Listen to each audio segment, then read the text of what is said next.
Dès notre inscription, on s'est occupé des fournitures scolaires. Donc on a fait un appel sur les réseaux sociaux. En 2 semaines environ, on avait récupéré plus de 100 kilos, on doit être à 120 même. Donc que ce soit des particuliers qui ont souhaité donner ce qu'ils avaient au fond des armoires, donc en bon état, ou d'autres personnes qui ont carrément acheté du neuf, des personnes qu'on ne connaissait même pas, qui se sont manifestées. Il y a aussi une école de la région qui s'est manifestée afin de nous donner tout ce qu'ils avaient dans leurs armoires. Donc on est revenu avec la voiture remplie de fournitures.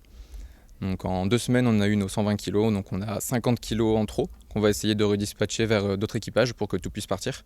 Dans un premier temps, c'est l'action solidaire, qui est forcément interpellante et c'est ce qui nous a motivés premièrement.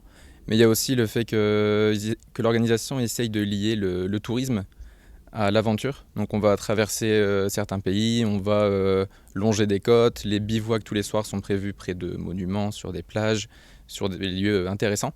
C'est pas du tout une course, toutes les équipes se suivent, mais ensuite on aura un journal de bord. Donc tous les jours on devra aller du point A au point B.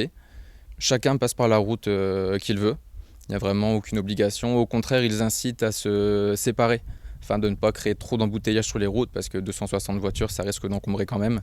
Dans un premier temps, on s'est surtout occupé de la voiture. Donc la voiture, on l'a eue, elle était pas en mauvais état, mais il y avait pas mal de travail à faire dessus, surtout pour qu'elle soit prête à faire les 10 000 km en 22 jours. Donc une grosse préparation sur la voiture. Ensuite, on a dû se préparer pour nous-mêmes les affaires de camping.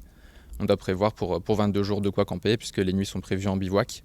Et les affaires personnelles, c'est ce qui va être le plus marrant, je pense. On va devoir choisir quoi prendre, parce qu'on ne pourra pas prévoir pour 22 jours, étant donné que rien que les fournitures scolaires vont occuper la totalité du coffre. De quoi camper, ce sera sur la galerie.